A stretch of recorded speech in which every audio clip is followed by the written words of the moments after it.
Salut tout le monde, ici Laurence de L'Eau-Laine et bienvenue à mon podcast Tricot, épisode numéro 5.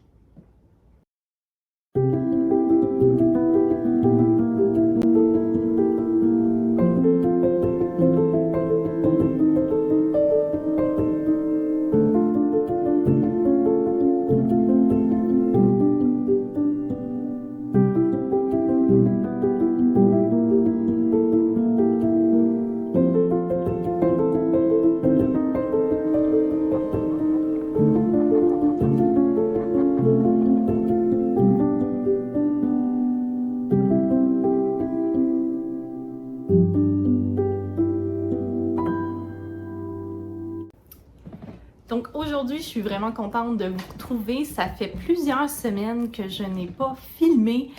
J'attendais d'avoir un peu avancé mes projets, puis j'ai eu une vie un peu occupée entre-temps. Mais j'avais vraiment envie là, de m'asseoir puis de faire mon podcast afin de vous montrer mes derniers projets, ce que j'ai terminé, qu'est-ce qui est devenu de mes millions de FO du dernier épisode. Donc sans plus tarder, on va se lancer. Mes objets terminés, j'en ai 2 pour vous aujourd'hui. Malheureusement, j'en ai donné une paire de bas, donc je ne les ai pas avec moi. Je les ai donnés à mon ami, mais je vais mettre une photo à peu près ici dans l'écran. C'est les bas melon d'eau que j'ai terminés pour un ami, qui ont été des simples bas vanille. Le patron, c'est de Crazy Sock Lady Vanilla Socks. Je les ai faits sur des aiguilles à bas de 9 pouces circulaires.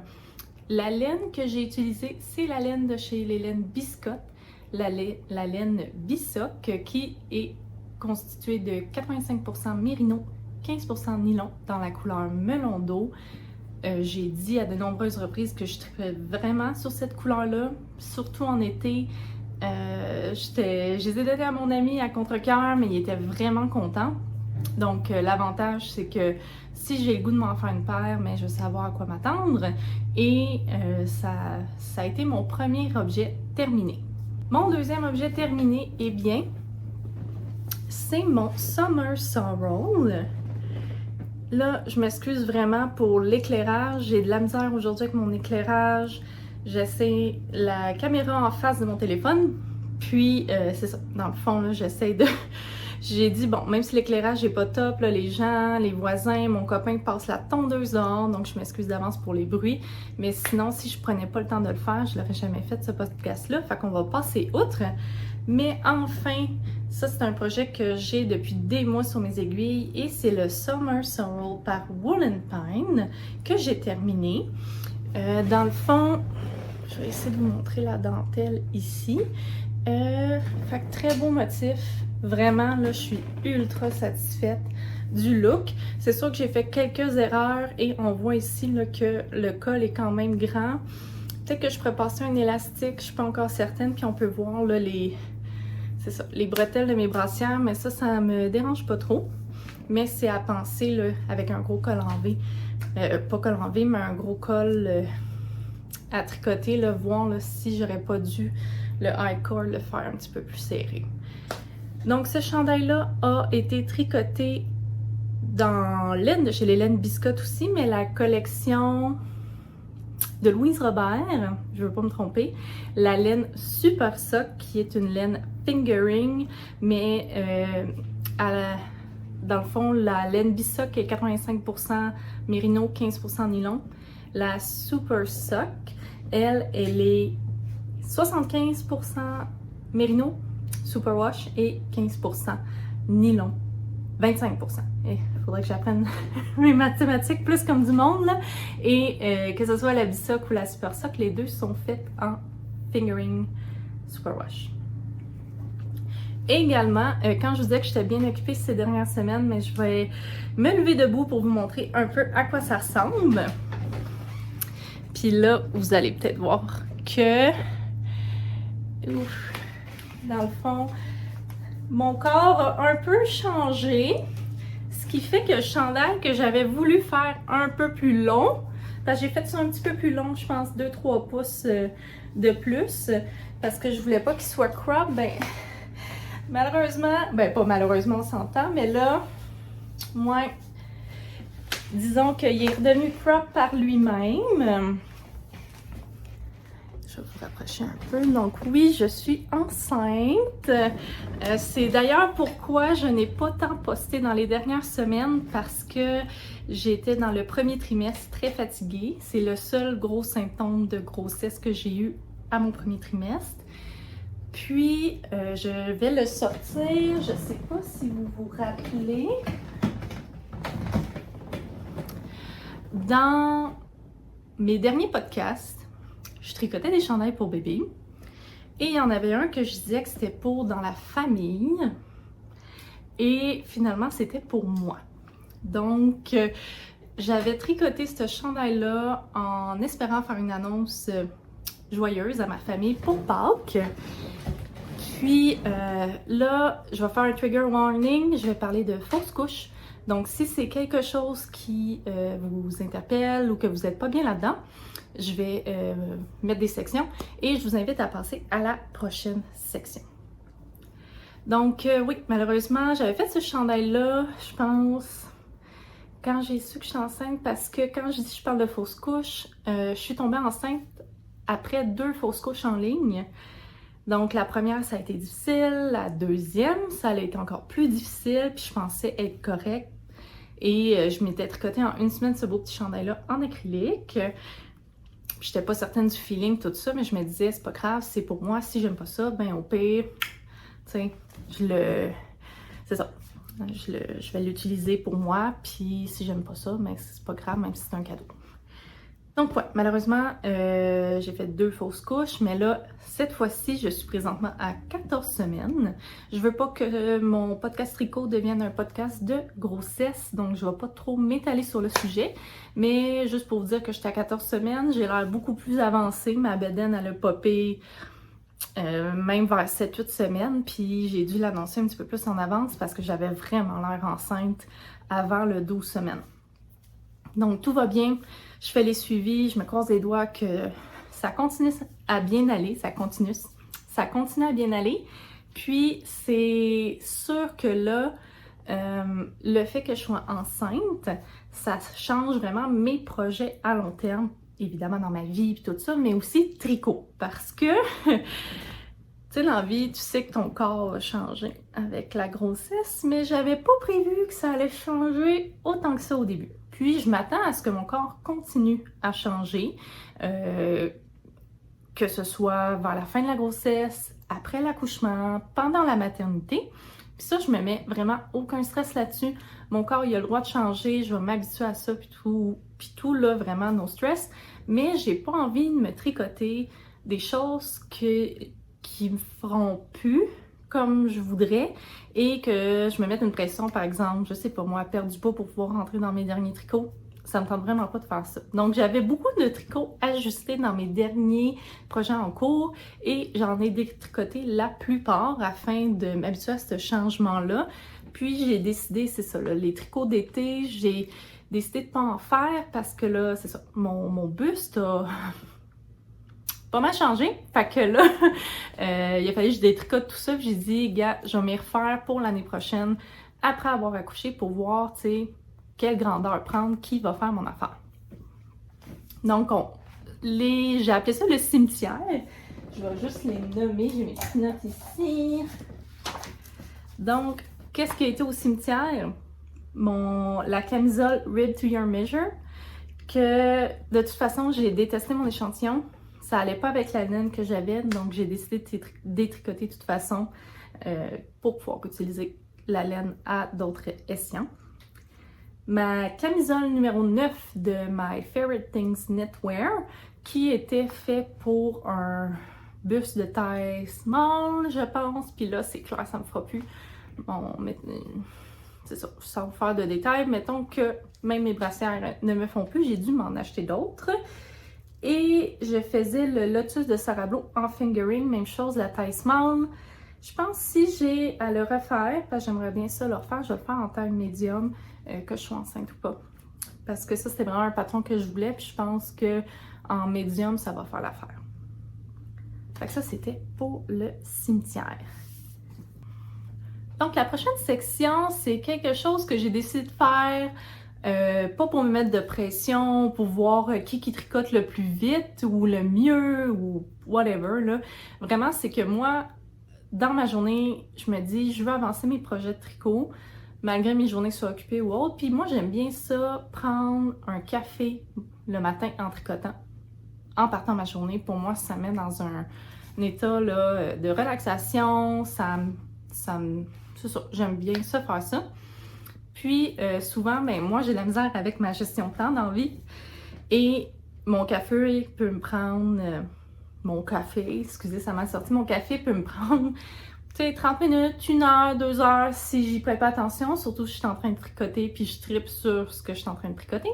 Fait que ce que je fais, c'est je me mets un chronomètre de 30 minutes le matin, puis je tricote en prenant mon café pendant 30 minutes, puis ça me permet de me dire, OK, t'as tricoté pendant 30 minutes, regarde ta gestion de temps pour ta journée, travail, etc. Mais j'aime prendre ça en note, en bonne nerd. Fait que ce que j'ai fait, c'est que j'ai décidé de partir le projet chronométré, que je calcule combien de demi-heures ou heures que je tricote ce projet-là pour me donner une idée combien de temps ça m'a pris. Parce que quand je tricote des bas, souvent les gens me demandent « Ah, ça te prend combien de temps de tricoter une paire de bas? » Puis sincèrement, je ne sais pas parce que je prête pas attention. Mais donc le prochain projet tricoté, quand je vais avoir terminé celui que je vais vous montrer, ça va être sûrement des bas parce que moi aussi je suis curieuse de savoir combien ça me prend de temps. Donc mon projet chronométré que je fais un minimum de 30 minutes par jour depuis quelques temps déjà, c'est le châle Vénus par les laines Biscotte. Je vais essayer de bien vous le montrer. Donc... Oh. Hey, je l'avais jamais vu de loin comme ça, puis je suis vraiment satisfaite du résultat. Hey, j'ai hâte de le voir fini. OK. Fait que c'est le châle Vénus des laines Biscotte. Je le tricote en laine de la collection Patrick Knits, qui est une laine en fingering 100% rambouillet, qui a été produite et je pense filée aux États-Unis.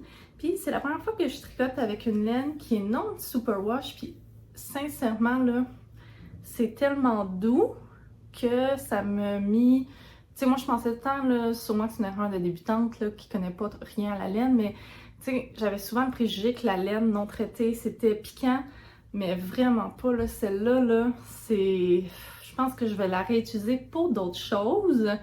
Puis les 3 couleurs que j'ai décidé de prendre, c'est Kalamata, donc un beau vert. Puis ce vert-là, c'est, on dirait un...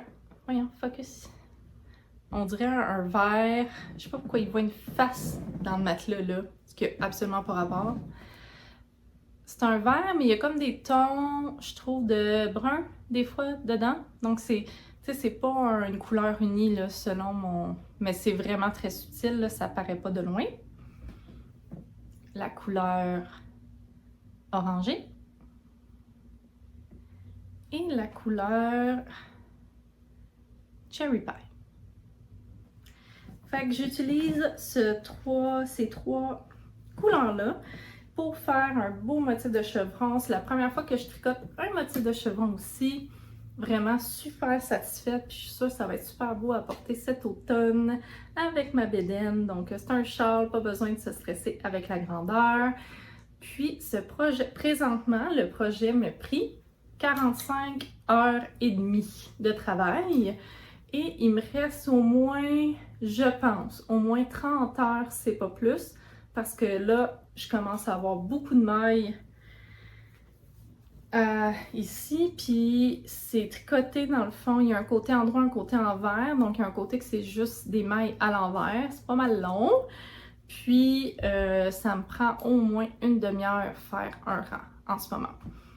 Mais comme je dis, tu sais, je le fais le matin en prenant mon café, c'est pas une compétition, j'ai pas de stress, c'est juste moi. Surtout aussi, un moment donné, j'avais le goût de partir plein de projets en même temps, puis ça m'oblige à garder le même projet jour après jour et de l'avancer pour qu'il soit vraiment fini à m'emmener. Je pense que c'est Crazy Sock Lady qui fait ça, là. Elle se dit, moi je prends mon 30 minutes projet, je m'oblige à le faire puis il va finir par avancer. Fait que souvent c'est ce que je fais. Je fais 30 minutes, puis si j'ai goût de de continuer à le tricoter, je fais ça. Mais si je veux tricoter autre chose, ben je passe à mon prochain projet que je ne chronomètre pas le temps. Là, je m'excuse, je me regarde la face, mais tu sais, il faudrait que je vous regarde vous. Fait que je vais essayer de regarder ici. Mais c'est ça, je suis en changement là, avec mes settings là, de caméra, donc je m'excuse pour si c'est un petit peu chaotique. Oh mon Dieu. Oh my God. Qu'est-ce qui s'est passé là? Moi là, je dois pas être tout seul dans la vie à avoir un fantôme qui vient mélanger mes balles de laine dans leur sac à projet. Ça n'a pas de sens. OK.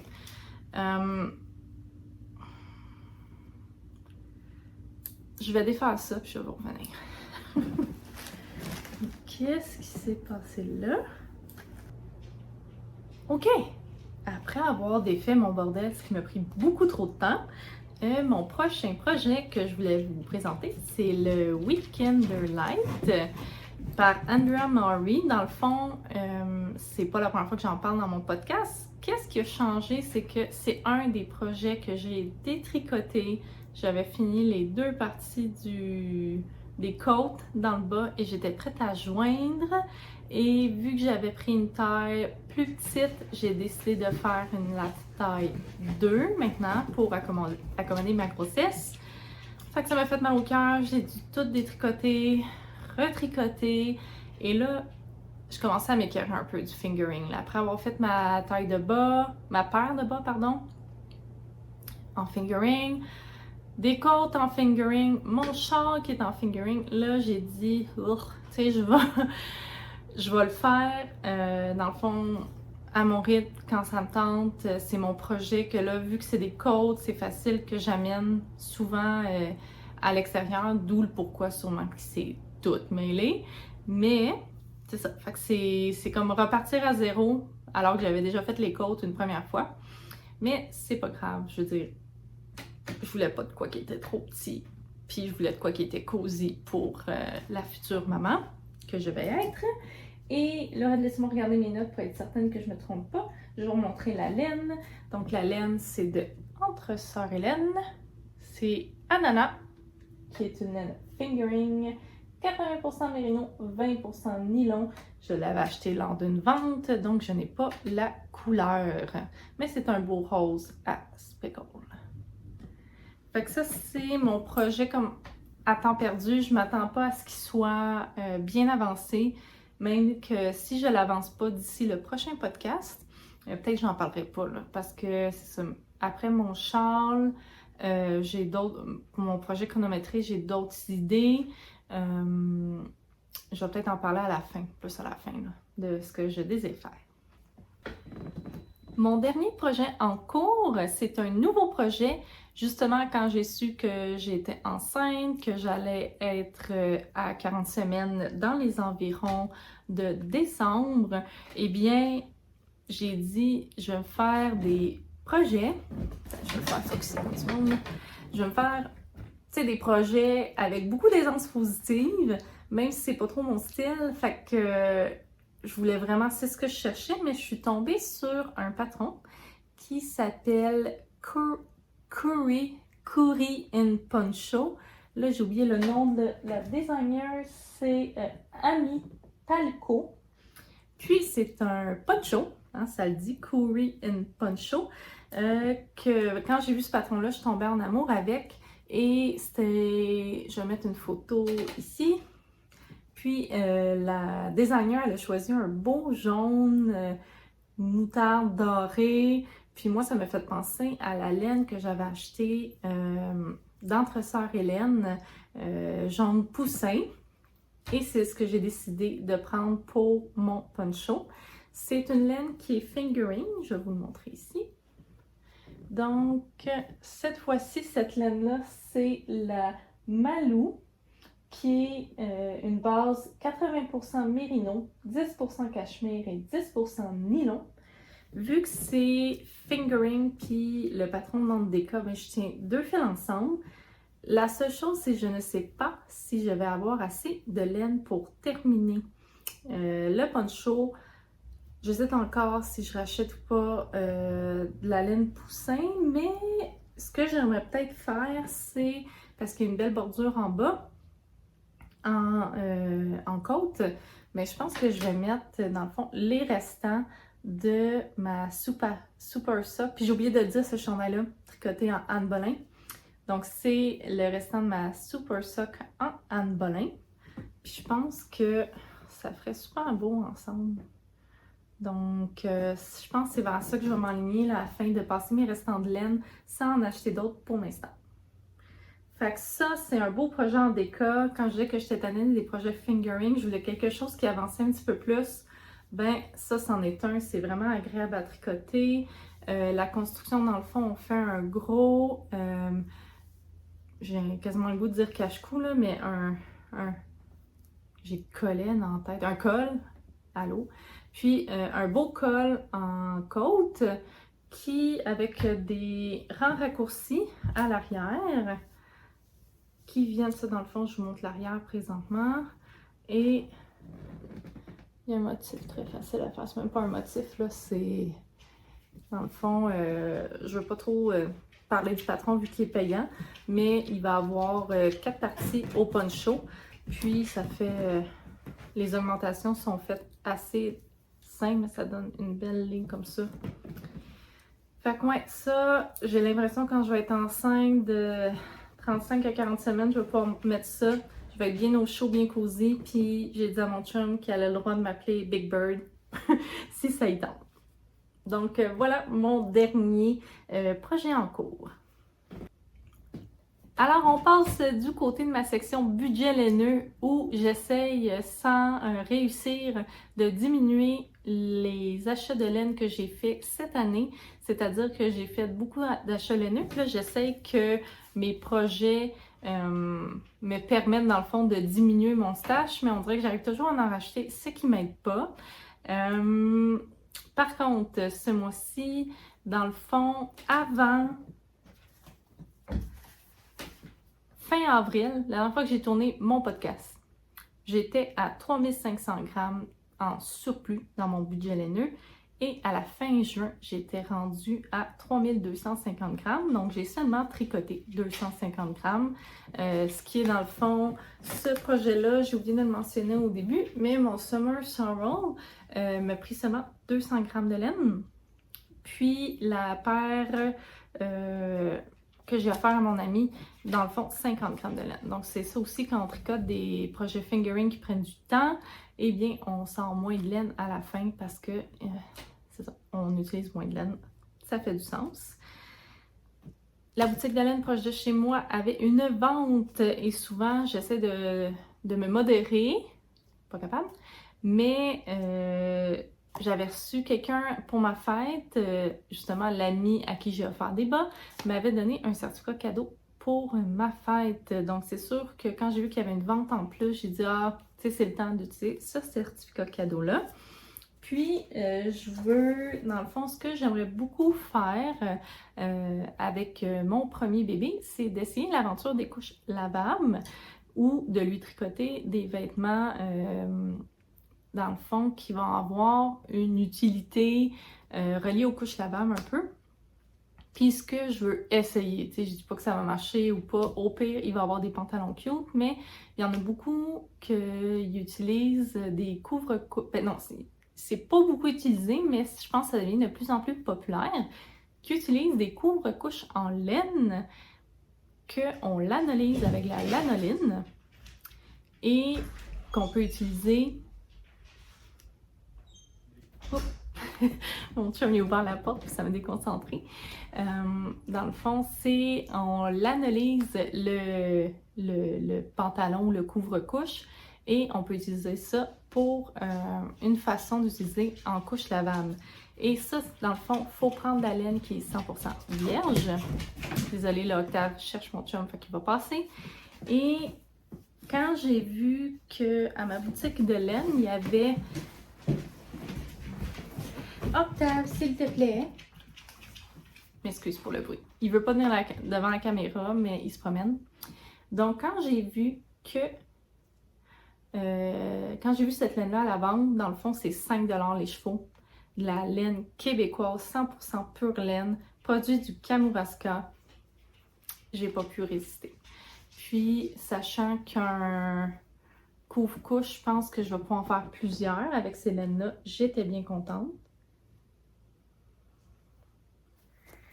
Et j'ai trouvé aussi une autre laine 100% laine vierge à 5 $, la marque Lanagato, qui a été faite en Italie, en rouge.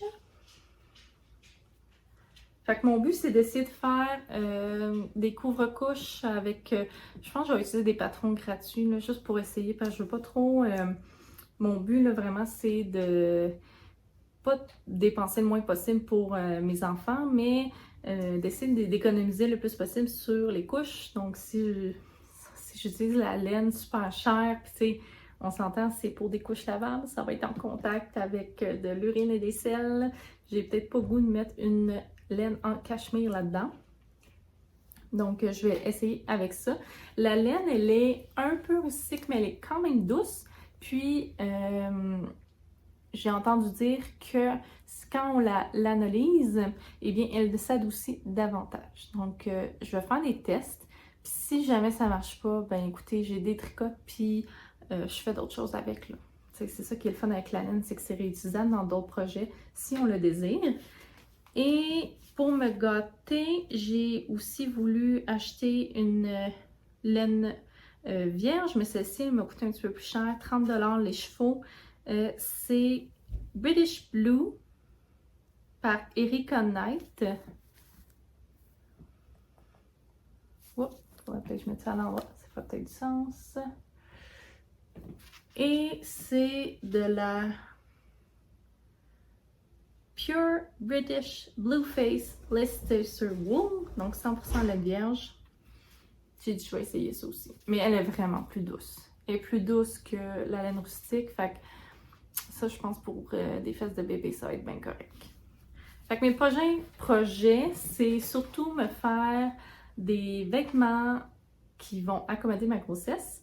Je pense, et par après, je pense notamment au patron Rêverie par Sarah Blow Design.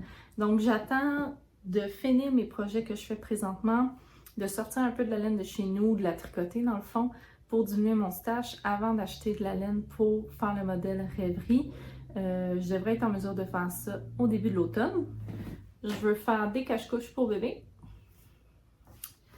Et également, vu que je parlais que je voulais faire des couches, pas faire, mais tenter l'expérience des couches lavables, j'ai trouvé un kit complet de couches lavables pour 20 $ usagées, alors que ça doit en valoir pas mal plus. Mais c'est toutes des couches à poche, que les élastiques sont bien fatigués. Donc, il faut tout que je les change à la main. C'est quand même long. Je pourrais utiliser ma machine à coudre, mais je me sens pas encore assez à l'aise, tandis que je suis... Tu sais, moi, j'aime ça quand même, là, faire des travaux d'aiguille à la main, donc ça me stresse pas. Je mets une série devant Netflix.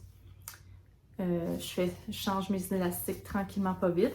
Puis, c'est ça. Si jamais ça marche pas, mes couches lavables, ben j'aurais dépensé 20 $ pour un kit de 40 couches avec insert. Puis je pense que je vais me faire des inserts de qualité aussi à la machine à coudre quand je vais être un petit peu plus à l'aise. Donc ça, c'est vraiment qu'est-ce que je désire faire dans mes prochains projets. En même temps, ben j'en ai pas trop parlé, j'ai pas trop vlogué non plus, j'ai pas trop mis de détails parce que je veux vraiment que ça reste un podcast de tricot majoritairement avec un peu de couture. Mais j'ai aussi mon potager qui me prend beaucoup de temps ces temps-ci. Et comme j'étais pas malade en début de grossesse, mais j'étais tellement fatiguée que même des fois, j'étais pas capable de tricoter. Parce que fallait que j'aille me coucher, ça avait aucun bon sens, là. Mais mon jardin, j'ai réussi à le commencer, mon potager. Puis après ça, là, j'avais vraiment de la misère à prendre le rythme. Fait que là, c'est devenu une vraie jungle. Là, enfin... Arrivé au deuxième trimestre, mon énergie revient et là, ben, je peux tricoter, coudre, mais il faut aussi que je m'occupe de mon potager et de mes poules puis tout ça. Donc, en gros, c'est ça mes prochains projets. Alors voilà pour mon podcast de tricot, couture. J'espère que vous allez bien, passer un bel été. Les vacances s'en viennent. De mon côté, moi, je quitte en vacances au mois de septembre en Gaspésie. Donc, pas en Gaspésie, mais au début, les portes de la Gaspésie. Mais entre-temps, je vais bien m'amuser côté tricot. Et là, vu que la nouvelle est sortie, que je suis enceinte, mais je vais pouvoir commencer à filmer un petit peu plus régulièrement.